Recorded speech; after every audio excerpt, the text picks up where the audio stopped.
Hello everybody, welcome back to Various Oddities Showcase, and I don't have too much to show you guys today, but nonetheless I do have a couple of things I can show you. It is very much kind of boiling down to most of the UI improvements, the overdue fixes, that kind of thing. It's not really terribly too much that's gonna be, like, devastatingly amazing, but it is nonetheless interesting to see. So the first and major thing that I've been working on is, I have been overhauling how spells are displayed in tooltips. Yes, that is literally the vast bulk of what you're gonna see today. So, what this now shows is what level of spell it is. Previously we had no way of actually knowing unless you were able to stare at the code or at least check the player's handbook of Dungeons & Dragons. And it also shows us what school it is, as well as whatever its subtypes might be. In this case it is Force, because Magic Missile is a Force projectile. And casting time now is only visible on a spell if you can currently cast it. Otherwise it just shows what might be wrong. In this case, we're trying to aim a wall of fire spell into the sky. We also have a little change to the duration readout, which is previously it would say, quite frequently 0 seconds, or it would say, like, just some random number of seconds. And sometimes we want spells to stick around for a little bit of a while when they're actually meant to be, like, instantaneous, just so that we can have a nice little visual effect to them. So, the options now for duration there are instantaneous, or period of time, or in some cases even permanent in the case of the knock spell, for instance. Or rather, the lock spell, that's the one I'm thinking of. One of the two, there we are. So these instantaneous spells are spells that are gonna do their thing and be gone regardless of how long the actual spell object is around, and permanent spells are gonna stick around forever until something destroys them. Either they are rendered non-viable, so in the case of the lock spell, if the lock that it is targeting is no longer there, it will die, and you'll have to recast it for the next thing, or if it gets just dispelled, that kind of thing. We also have a new little detail there of dismissible on the duration line, which tells you if a given spell can be turned off. There aren't terribly many spells like that, but that's kind of an important detail to have, so figured I'd put that there. And yeah, the wall spells have had a bit of an overhaul. So the wall spells originally were all just instantaneous and lasted however long, but I've reworked them so that they actually stick around, and now we can actually change up how they generate. So for instance, here we have the Wall of Iron, and pretty much everything has a casting time now of 3 seconds. But yep, there we go. So now we have actual, by popular request, we have an actual change to the visuals of the Conjured Iron, so it now looks a lot more like iron ore. It is still quite distinct from regular iron ore, and even from regular stone, so yeah, you can see it's clearly not regular iron ore. And in fact, this is all the same block, despite what this looks like. If we get rid of that, it will change. And it does stick around, it still has the same properties, and that's all well and good, but it kind of now goes level by level, working upwards, picking a random block it hasn't already filled in to actually generate itself. And just to clean this up, I'm going to use the Wand of Disintegrate that I really probably should have created a long while ago.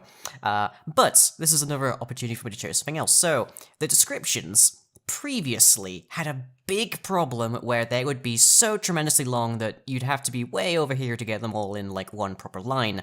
Now we actually have a mandatory limit on how long each line of a description can be inside of the code, so it doesn't matter what you put inside of the lang file, it will actually keep it to a reasonable length. Although I believe there is a little bit of a cheat with at least one of these, where I have a line with like 3 different really big words, because it splits by the space, so meh. But yeah, it works on all of the lines of a description, allows us to have some nice neat and tidy tooltips with a relatively regular width. Let's just demolish this. And let me know if you think 3 seconds is a little too much. In Dungeons & Dragons, which is our major influence, you generally get 2 actions in a turn, and a turn is 6 seconds, so the implication there being that an action is 6 seconds. But let me know if you think that that's actually too long. And we have this visual, which shows us that we are currently casting a spell. It is color coordinated with the school of spell that we are casting. You will see that on any player or indeed any entity that's casting any kind of spell, but you will not see that from your own first person, so you see the particles, but they don't actually obscure your vision. They're just there looking kind of pretty. And Magic Missile's a great one to show them off, because Magic Missile doesn't have a potential effect that might wreck my world here. Now, I do have a question for you with regards to Disintegrate, because the way it currently works is it picks the direction of facing, and it picks it in one of two ways that I haven't quite pinned down which is superior for this particular engagement. So here I'm facing basically north. If I hit a block on the top, it will dig down and it will take out about 27 blocks. Doesn't matter how far down it has to go to get to those 27 blocks, it will get 27 blocks. Although it will also stop if it can't find any blocks in a particular run here that it can destroy, in this case, bedrock.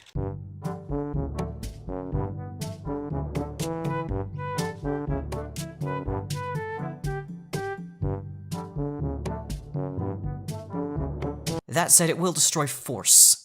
So, there is that to be considered.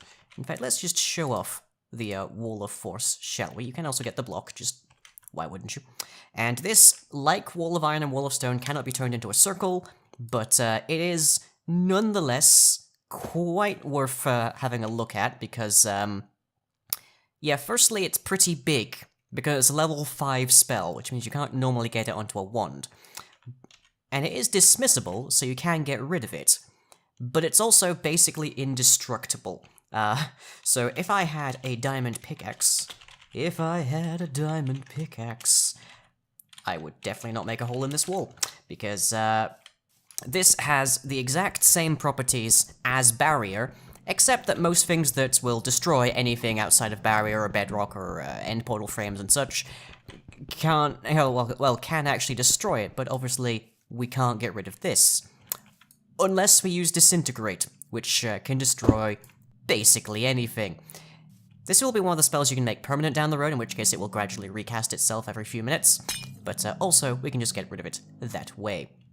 And that is more or less the extent of things. I don't recall if I showed off how the Wall of Ice generates, but hey, here you go. So the Wall of Ice is one of my favorite ones, just for how it does that. It doesn't have any real fancy processing on it like the Walls of Stone and Iron do, but it does do that quite nicely, and it will eventually expire and take all the current conjured ice blocks here with it, but doesn't get rid of any like cold air that's still left behind. It can melt, of course, as well. Also, you can, but you can't dismiss it, so you do just have to dispel it, more or less, if you have somehow entombed yourself, but obviously it looks quite pretty when you do that. But that is more or less all that I have for you. The Wall of Force and the Disintegrate spell are largely the only new things we've added, and yeah, well, we're moving very much into the point where everything that we're fixing up and changing is pretty much just GUI elements and such, so that you can actually understand things more easily, and people who are not as embedded in the code or the game of Dungeons & Dragons as I am will actually have some remote clue what on earth these things do and how. But hope you've all enjoyed nonetheless, and we'll catch you all as ever next time.